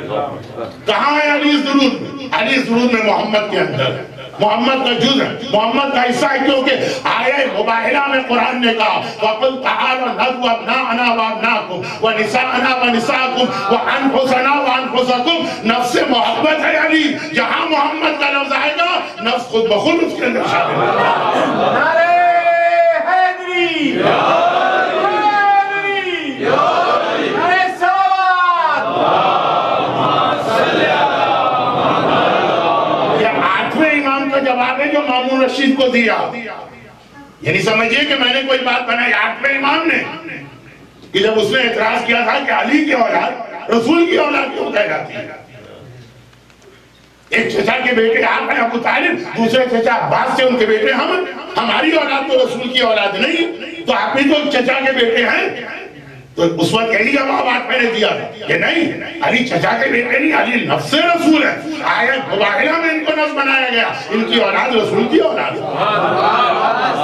اول ما خلق اللہ نور انا وادی من نور واحد, یہ سب دلیلیں اس بات کو ثابت کر رہی ہیں کہ محمد میں شامل ہے. اگر آپ نے کہا ہمارا درود آج سے ہوگا اللہم صلی علی محمد وعلی وعلی محمد, گویا جو کام دشمن نہ کر سکا وہ ہم نے کر کے دکھایا کہ علی کو محمد سے نکالا.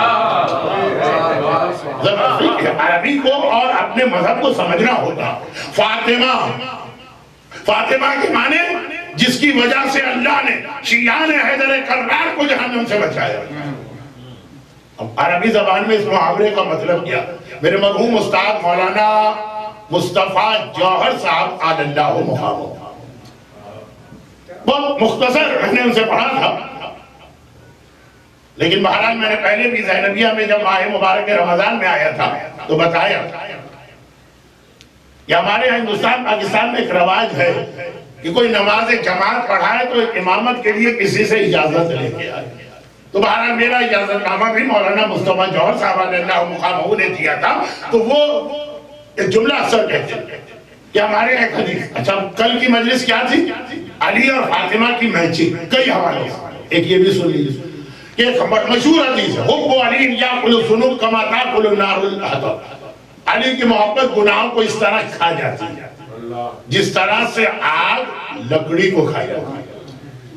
اچھا اب اس کا ایک عام مفہوم ذہن میں کیا, جب عربی اردو میں سمجھیں کہ علی کی محبت گناہ کھا جاتی ہے, یعنی تم گناہ پہ گناہ کرتے جاؤ, گناہ پہ گناہ کرتے جاؤ, حرام پہ حرام کرتے جاؤ, علی کی محبت ہے تو گناہ کھا جائے. یہ تو مطلب ہی نہیں. جب آگے یہ جملہ بھی آ گیا کہ آگ لکڑی کو کھا جاتی ہے, علی کی محبت گناہ کھا جاتی ہے, اس کا مطلب کیا ہے؟ جس کے دل میں علی کی محبت آ گئی اب اس کے بعد وہ گناہ کرے گا ہی نہیں, اس کے گناہ خود بخود ختم ہونے لگے. کل تک شرابی تھا, علی والا بن گیا, شرابی نہ رہا. کل تک بے نمازی تھا, علی والا بن گیا, نمازی بن گیا. کل تک بے حجاب عورت تھی, علی والی بن گئی, اب حجاب کرنے لگے گی. کل تک مکس گیدرنگ میں بڑے شوق سے جاتا تھا, علی والا بن گیا, چھوٹ جائے گی یہ عادت. کل تک گانا سنتا تھا, علی والا بن گیا, چھوٹ جائے گا یہ گناہ. علی کی محبت گناہ کھا رہی ہے جس طرح آگ لکڑی کو کھاتی ہے. کس طرح کھاتی ہے آگ لکڑی کو؟ اس طرح نہیں کھاتی ہے کہ آپ نے لکڑی ڈال دی آگ میں تو آگ نے آدھی لکڑی جلائی تو پیچھے آدھی اور پیدا ہو گئی, پھر آگ نے آدھی جلائی تو پیچھے آدھی اور پیدا ہو گئی, لکڑی بڑھتی جائے گی, آگ جلاتی جائے گی. اس طرح نہیں کھاتی ہے, اس طرح کھاتی ہے کہ جتنی لکڑی آگ میں ڈالیں گے آہستہ آہستہ پوری لکڑی ختم ہو جاتی ہے, نئی لکڑی نہیں بنے گی. علی کی محبت گناہوں کو کھا جاتی ہے, یعنی جتنے گناہ تھے رہیں گے اتنے وہ آہستہ آہستہ کم ہوتے جائیں گے. ایسا نہیں ہوگا کہ 50 معاف ہوں گے تو 100 اور گناہ پیدا ہو جائیں گے. یہ عربی نہ جاننے کا نتیجہ. مولانا ہم گناہ اس لیے کر رہے ہیں کہ علی کی محبت میں گناہ کھا جاتی ہے. کھانے کا مطلب یہ ہے کہ اب نیا کوئی گناہ اس مومن میں آنے ہی نہیں پائے گا. فاطمہ شیعوں کو جہنم سے آزاد کرائیں گی ان معنوں میں. آزاد کا لفظ تو میں غلط کہہ رہا ہوں, یہ اردو ترجمہ ہوتا. فاطمہ کے آنے کے بعد اب شیعہ جہنم میں نہیں جائیں گے اس اعتبار سے. اور یہ جملہ وہاں تھا, یہ جملہ جہاں پہ پہنچا نا, یہاں مجھے الیوم اکملت لکم دینکم کی وضاحت کرنا تھی جو آیت میں نے کل تلاوت کی.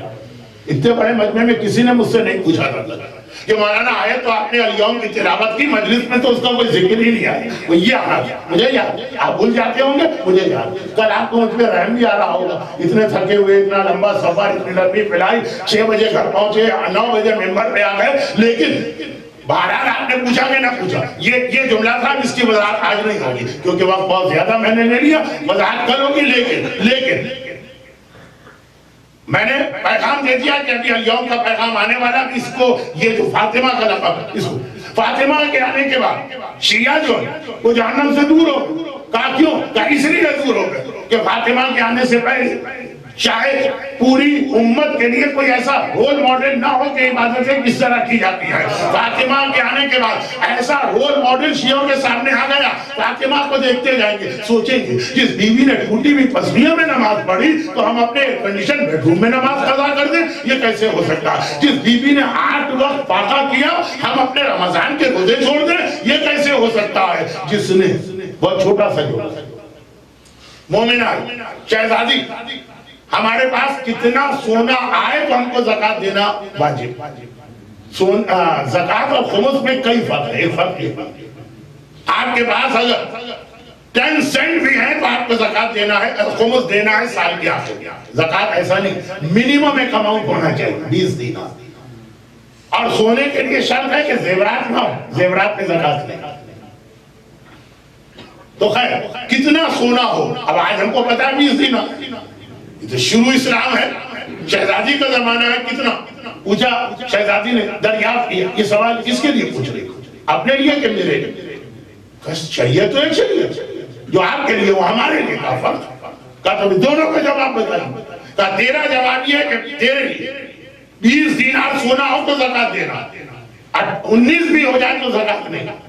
اور ہمارے لیے یہ شریعت کہ 20 دینار سونا گھر میں بچا پیسے کے زکاة کی بات آ گئی. ہمارے یہاں تو جو صبح کو آتا ہے سارا کا سارا راہ خدا میں شام سے پہلے دے دیا جاتا. مومن نے دیکھا رول ماڈل فاطمہ کے گھر کے اندر, فاطمہ کے گھر میں 1 دینار نہیں ہے تو کم سے کم ہم $100 پہ $20 خمس دے کے 80 تو رکھ سکتے ہیں. فاطمہ ایسا رول ماڈل بن کے آ گئی. راحت و آرام میں عبادت کرنے والے فاطمہ کے فاقوں کو دیکھیں, فاطمہ کے گھر کی غربت کو دیکھیں, فاطمہ کے پہلو کے کوڑے کو دیکھیں, خود بخود دل چاہتا جائے گا کہ ایسی عبادت کرو چنانچہ فاطمہ کو فالو کرو گے جہنم کی آگ تمہارے لیے ٹھنڈی ہوتی جائے گی. یہ مطلب نہیں ہے فاطمہ کا کہ جان بوجھ کے گناہ کرو. پھر شہزادی کچھ پرسنٹ تو یقیناً ہماری مدد کریں گی, لیکن اگر 100%. اور بس ایک جملہ کہہ دوں بہت جلدی, میں بات کو سمیٹ نہیں پایا لیکن بس اب بہت وقت ہو گیا. ایک جملے اور ساری چیزیں تو ایک طرف چھوڑ رہا. جب 2 واقعات ایسے آئیں, ایک شہزادی کی شہادت سے کچھ پہلے کا اور ایک شہزادی کی شہادت کو کچھ بعد. کل کی جو مجلس ہماری تھی اس میں 2 کی میں نے کافی میچنگ بنائی. آج منزل مسائب میں پیغام کے ذریعے ایک شہادت کچھ پہلے کا, ایک شہادت کے کچھ بعد. جب یہ 2 واقعات ہمارے سامنے آئے تو شاید پھر کوئی مومنہ کم از کم حجاب کا مذاق تو نہ ہو. اور ہو سکتا ہے کسی کی سمجھ میں آ جائے تو حجاب بھی. نماز, فاطمہ کے گھر کے فاقے سے روزہ, فاطمہ کے گھر میں 1 دینار شام تک نہیں کھیلتا, اس سے زکاة و خمس. فاطمہ کی شہادت سے کچھ پہلے اور شہادت کے کچھ بعد. یہ 2 جملے بہت مشہور ہیں اس لیے میں اس کی تفصیل میں نہیں جا رہا, یہی مسائل. لیکن اس سے پہلے اس کی تمہید میں صرف ایک سوال آپ کے سامنے رکھنا ہے. کہیں ماتم ہو رہا ہو, یعنی ایک تو کربلا والوں کا ماتم, یا چلے اپنے گھر والوں کا کوئی ماتم کرو, کسی کا باپ پر کسی کا شوہر مارا گیا, کسی کا جوان بیٹا مارا گیا اور رو رہا. اور اس رونے کے ماحول میں اگر ایک دم سے کوئی ہنسنے لگے, کتنا عجیب, کتنا اپورڈ. چلے کبھی کوئی ایسی بات ہو جاتی ہے کہ ہنسنے کو دل جاتا ہے، ہنسی آ بھی جاتی ہے، فوراً آدمی کنٹرول کرتا ہے، کوئی ایسی بات بھی نہ۔ اہل بیت کا ماتم ہو رہا ہو، اس میں اگر کوئی ہنسنے لگے، رسول خدا کا ماتم ہو رہا ہو اور ماتم کرنے والے ہم اور آپ جیسے عام آدمی نہ ہو، فاطمہ جیسی معرفت والی بیٹی، اور وہ ماتم کو روک کے ہنسنے لگے، دو چیزیں جمع نہیں ہوتی۔ اگر مسکرا رہی ہے تو اس کا مطلب یہ ہے کہ اتنی دیر کے لیے ماتم روکا ہوا۔ ایک سوال یہ ہے کہ چاہے میں نے مانا 30 سیکنڈ کے لیے بھی فاطمہ نے اگر اپنے بابا کا ماتم روکا تو وہ کتنی اہم چیز ہوگی جس کے لیے فاطمہ جیسی ماتم کرنے والی رسول جیسے باپ کا ماتم روکا۔ ایک یہ دوسرا یہ تابوت یہاں تو خانوں میں ہوتا ہے لیکن ہمارے جلوس میں بھی نکلتا ہے، شبیہ ہے۔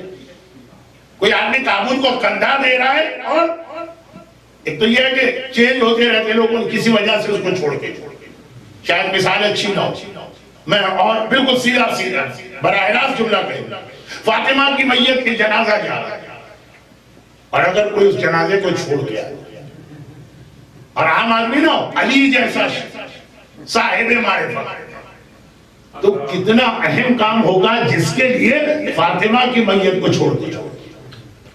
اول تو فاطمہ کی میت پہ کندھا دینے والے ہی کتنے تھے۔ شہزادی کی وصیت تھی کسی ظالم کو نہیں آنے دے، خالی ظالم پہ پابندی نہیں، لعن اللہ ظالمت کا ولعن اللہ سمیت فرضیت، وہ بھی مجرم مدینے والے، یہ سارے مظالم دیکھ رہے ہیں، سن رہے ہیں اور خاموش ہیں اور راضی۔ تو بہت ہی مختصر لوگ، انہیں میں بھی کندھا دینے والوں میں محرم صرف 3 تھے، علی، حسن، حسین۔ نامحرم کندھا دے سکتا ہے۔ آپ کو معلوم ہوگا نا کہ جب شہزادی کو قبر میں اتارا جا رہا تھا تو علی اکیلے محرم تھے۔ لیکن یہ بات کل آئے گی کیونکہ کل شہادت کے مسائل پڑھ رہے ہیں۔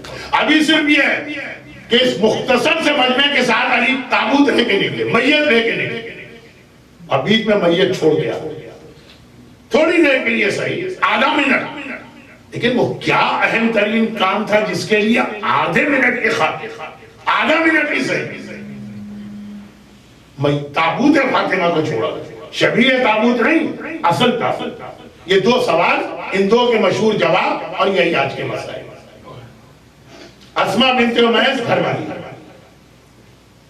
رسول کے وفات کے بعد سے لے کر یہی تاریخ ہے، بس یہ پہلی دوسری جماعت حصہ۔ فاطمہ کو 90 دن ماتم کرتے دیکھا، آج دیکھا کہ فاطمہ ماتم تو کر رہی ہے مگر چہرے پہ پریشان ہے، اور یہ پریشانی وہ مصائب سے ہٹ کر ہے، گھر والی ہے، اندازہ ہو کہ شہزادی اس وقت آپ پریشان بھی نظر آ رہے۔ اب یہ شہزادی وہ ہیں کہ جن کی بیٹی عالمہ غیر معلمہ ہے، فاطمہ کے علم کا کیا کہنا، مصحف فاطمہ سے کوئی پوچھو۔ تو یہ جملہ فاطمہ کا اپنے لیے نہیں ہے، جو کل میں نے 2 جملے کہے کہ جن کے سامنے کہے گئے، اصل ان کے لیے نہیں ہے، کسی اور کے لیے۔ یہ جملہ فاطمہ کے لیے نہیں ہے، یہ اس حجاب کے پیچھے بیٹھنے والی ان مومنات کے لیے ہے جو آج کی مجلس میں ہیں، اور ان مومنین کے لیے ہیں جو میرے سامنے۔ فاطمہ نے کہا کیا ہے اسماء، عرب جس طرح اپنی عورتوں کا جنازہ، کتنی مشہور روایت، جنازہ اٹھاتے ہیں اس میں کتنی بے حجابی ہوتی ہے، کیا بے حجابی ہوتی ہے، چادر پہ میت، چارپائی پہ میت رکھی، اوپر سے چادر، صرف قد و قامت نظر آتا ہے اور کچھ بھی نہیں، وہ بھی محسوس نظر نہیں، محسوس ہوتا۔ یہ بھی پتا ہے کہ میرا جنازہ رات کے اندھیرے میں اٹھے، اور یہ بھی معلوم ہے کہ اس میں کوئی ہوگا ہی نہیں۔ اب یہ سلمان و ابوذر کیسے تو اپنی آنکھیں کھول لیں، نگاہ نہیں اٹھا سکتے، تو پھر یہ جملہ کیوں ہے؟ یہ آپ کے لیے، یہ میرے لیے، یہ میری بیٹیوں کے لیے، یہ میری بہنوں کے لیے۔ کہا کہ کتنی بے حجابی ہوتی ہے۔ اسماء نے کہا کہ جب میں ملک حبشہ میں گئی تھی جعفر طیار اپنے شوہر کے ساتھ، تو وہ لوگ اپنی عورتوں کا جنازہ خاص گہوارہ اوپر سے ڈالتے، کھجور کی ٹہنی کو موڑ کے دکھایا کہ اس طرح فتبسمت فاطمہ وقال عبداللہ ابن العباس، فاطمہ مسکرائی اور عبداللہ ابن عباس نے کہا کہ رسول کی وفات سے اپنی شہادت تک 95 دن میں فاطمہ صرف ایک بار مسکرائی اور یہ واقعہ کہا اسما میری وصیت ہوگی میرا جنازہ اس طرح ہوگا۔ وہ والا حجاب جو ہماری عورت کے لیے اسلام نے واجب ہی نہیں کیا، واجب چھوڑے مستحب بھی نہیں کیا، وہ حجاب بچنے پہ فاطمہ بابا کا ماتم روک کے مسکرا رہے۔ اتنا اہم ہے وہ عمل جس کے لیے رسول کا ماتم 15 سیکنڈ کے لیے صحیح مذہب روکا جائے۔ اور دوسرا جملہ فاطمہ کی شہادت ہو گئی۔ شہادت کے مسائل کل پڑھوں گا، لیکن موضوع ایسا بنا کہ شہادت کی ایک دن بعد کے مسائل آج مجھے پڑھنا پڑ رہا۔ فاطمہ کی شہادت ہو گئی۔ چاشت کے وقت شہادت ہوئی، چاشت جو دعائے ندبہ کا وقت، چاشت جو عمل عاشور کا وقت، یعنی سورج ذرا سا بھی آسمان پہ اٹھا ہے جسٹ آفٹر سن رائز۔ حکم اسلامی یہ ہے کہ میت کو جتنے جلد قبرستان پہنچاؤ اتنا اچھا، سارا دن یہ میت گھر میں رہتا۔ آپ کو بھی پتا ہے مجھے بھی کہ جتنی دیر میت گھر والوں کے سامنے رہی اتنا غم بڑھتا ہے۔ حسن ہے، حسین ہے، زینب ہے، کلثوم، مگر تاریکی شب کی وجہ سے پورا دن انتظار کرنا ضروری، یہاں تک کہ رات کا اندھیرا چھا جائے، آدھی رات کا وقت، آدھی رات۔ اور علماء دلیل یہ بھی لاتے ہیں شہزادی کی شہادت کی تاریخ یہ ہے 3 جمادی الثانی، کہ اتنا اندھیرا تھا کہ ہاتھ کو ہاتھ سجھائی نہیں دیتا۔ 75 ڈیز والی روایت سے 14 تاریخ بنے گی جو فل مون کی نائٹ ہے، چاند کی روشنی، اللہ یہ کہ بادل آ گئے۔ اور اس 95 کے اعتبار سے دوسری تاریخ کا چاند ہے جس میں اندھیرا اتنا ہی ہو۔ تو یہ جو لفظ ہے کہ اتنا اندھیرا تھا۔ اور ایک بار حجرہ سیدہ سے جنازہ نکلا، میرا مولا یہ جنازہ لے کے چل رہا، حسن ساتھ ہیں، حسین ساتھ ہیں، وہ 6 یا 7 اصحاب باوفا نگاہیں نیچے کیے باہر کھڑے۔ ابھی میرا مولا میت کو لے کے چند قدم چلا ہو کہ کان میں کسی بچی کے رونے کی آواز آئی۔ مولا نے مڑ کے دیکھا، ننھی زینب اپنے پورے حجاب کے ساتھ، زینب ابھی 6 سال سے بھی کم کی ہے، جس میں حجاب واجب ہی نہیں ہے، شاید مستحب بھی نہیں ہے، اور پورے حجاب کے ساتھ، اور رات کا اندھیرا ہے۔ ایک بار ماں کی میت کو جاتے دیکھا، اماں میرا آخری سلام دیتی جا، اماں الوداع، اماں خدا حافظ، یہ کہتے کہتے ایک قدم حجرے کے دروازے سے باہر گلی میں آ گئی، رات کے اندھیرے میں پورے حجاب کے ساتھ 6 سال کی زینب۔ بس علی نے دیکھا یہ زینب کے رونے کی آواز ہے، میرے مولا نے آواز دی، بیٹا حسن حسین ماں کا جنازہ لے کے چلو، میں ابھی آتا ہوں۔ یہ کہہ کر میرے مولا نے تھوڑی دیر کے لیے صحیح فاطمہ کا جنازہ چھوڑ دیا اور آئے زینب کے سر پہ ہاتھ پھیرا، زینب بیٹی ابھی تیرا غیرت مند باپ زندہ ہے، وہ یہ برداشت نہیں کر سکتا، اس کی زندگی میں اس کی بیٹی رات کے اندھیرے میں صحیح گھر سے باہر آ جا، بیٹی گھر میں چلی جا۔ یہ چادر زینب اور یہ حجاب زینب تھا جس کو بچانے کے لیے، جس کا پیغام دینے کے لیے علی نے فاطمہ کا جنازہ چھوڑ دیا۔ زینب حجرے میں گئی، علی جنازہ لے کے گئے، اللہ جانتا ہے کہاں دفن کیا، 40 جگہ نشان قبر بنائے۔ ایک بار واپس آئے تو فجر کی اذانیں ہونے والی تھی، جیسے ہی حجرے میں داخل ہوئے زینب نے تڑپ کے بابا کے دامن کو تھاما، بابا آپ میری اماں کو کہاں چھوڑ کے آئے، آئے میری ماں کہاں ہے؟ ارے حسن اور حسین کتنے خوش قسمت ہیں، اماں کی قبر کی زیارت کر کے آئے، میں تو ماں کی قبر بھی نہ دیکھ سکی، بابا مجھے ایک بار صحیح ماں کی قبر پہ لے جائیں۔ شیعہ فقہ میں عورت کا قبر پہ جانا حرام نہیں ہے، مولا نے کہا زینب گھبرا نہیں، میں تجھے قبر پہ لے جاؤں گا۔ بس خوشی کے عالم میں کہا بابا تو میں چلوں؟ ابھی نہیں، فجر کی اذان ہو رہی ہے، لوگ گھروں سے نکل آئے ہیں، چہل پہل شروع ہو گئی ہے۔ علی کی غیرت برداشت نہیں کر سکتی، اس حالت میں اپنی حجاب والی زینب کو لے کے گھر سے باہر نکلے۔ حجاب والی زینب بھی گھر سے باہر نہیں جائے گی، انتظار کر، کل آدھی رات کا وقت آئے گا، میں تجھے لے جاؤں گا۔ اللہ، زینب نے یہ پورا دن کس بے چینی، کس بے قراری سے گزارا۔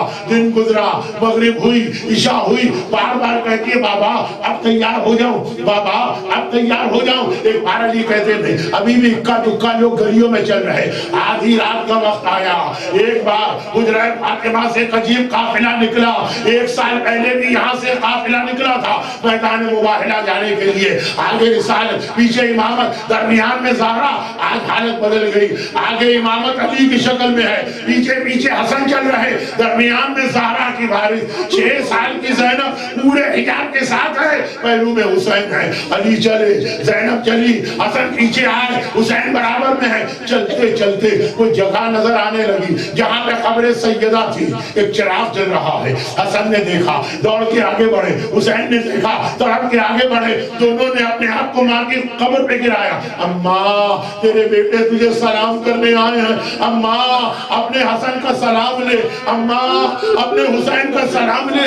زینب زینب وہ جو کل سے تڑپ رہی ہے، بھائیوں سے زیادہ جلدی سے ماں کی قبر پہ جانا چاہا. علی نے ہاتھ پکڑ لیا. علی نے کہا نہیں زینب تو نہیں جائے گی. زینب ٹھہر جا. گھبرا کے کہا بابا آپ مجھے کو لے کے تو آئے ہیں اور مجھ کو روک دیا. کہا ایک منٹ ٹھہر جا. آواز دی حسن بیٹا یہ چراغ چھوڑ کر دے، یہ چراغ بجھا دے. چراغ بجھایا گیا. کہا زینب اب چلی جا. زینب نے کہا بابا تو آپ نے پہلے کہ کیوں روکا تھا؟ کہا زینب بے شک آدھی رات ہے، سناٹا ہے، لوگ گھروں کے اندر ہیں، لیکن علی ڈرا کہیں کوئی مسافر غلطی سے یہاں سے نہ گزر جائے اور چراغ کی روشنی میں اس کی نگاہ میری زینب پہ نہ پڑ جائے. یہ علی برداشت نہیں کر سکتا. چراغ کھل کر کے زینب کو بھیجا گیا. مولا بس اب تک میں آپ کے چاہنے والوں کے سامنے مصائب پڑھ رہا تھا. اب ایک جملہ آپ سے کہنا ہے. 11 ہجری ہے، شہر مدینہ ہے، قبرستان ہے، رات کا اندھیرا ہے، زینب پورے حجاب کے ساتھ ہے. اتنا خیال 50 سال بعد آئیے. 61 ہجری ہے، شہر کوفہ ہے، روزے روشن ہے، چمکتا سورج ہے، بلوہ عام ہے، نامحرم ہے اور زینب کے سر پہ بھی چادر نہیں ہے. یہاں حجاب بچایا. ارے وہاں آئیے. زینب کو بھی یاد تھا میرے بابا نے قبرستان میں کس طرح میرا حجاب بچایا. تو کوفہ نظر آیا، پلٹ کے نجف کو دیکھا. یا علی مدد. بابا اپنے زینب کی مدد کو آئیے. بے مقنع و چادر بلوہ عام میں جانا. الا ولعنت اللہ علی اعدائہم اجمعین.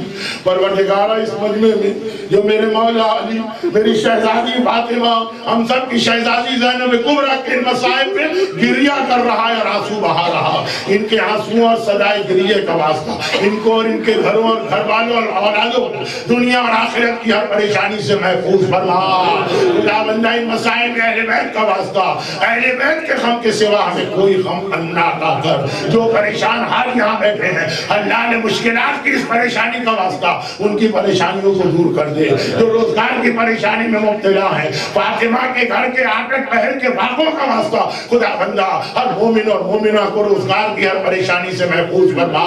خدا بندہ ٹوٹی ہوئی پسلیوں اور پہلو شکستہ والی فاطمہ کی بیماری کا واسطہ ہمارے تمام بیماروں کو شفا کاملہ عطا فرما. خدا بندہ لیکن جس اسلام کے لیے قربانی دی گئی ہمیں اس پہ خود عمل کرنے اور اپنی اولاد کی صحیح دینی تربیت کرنے کی توفیق عطا فرما. اور ان مظالم کے انتقام کے لیے فرزند زہرا وارث معصومین اپنی آخری حجت امام زمانہ کے ظہور میں تعلیم.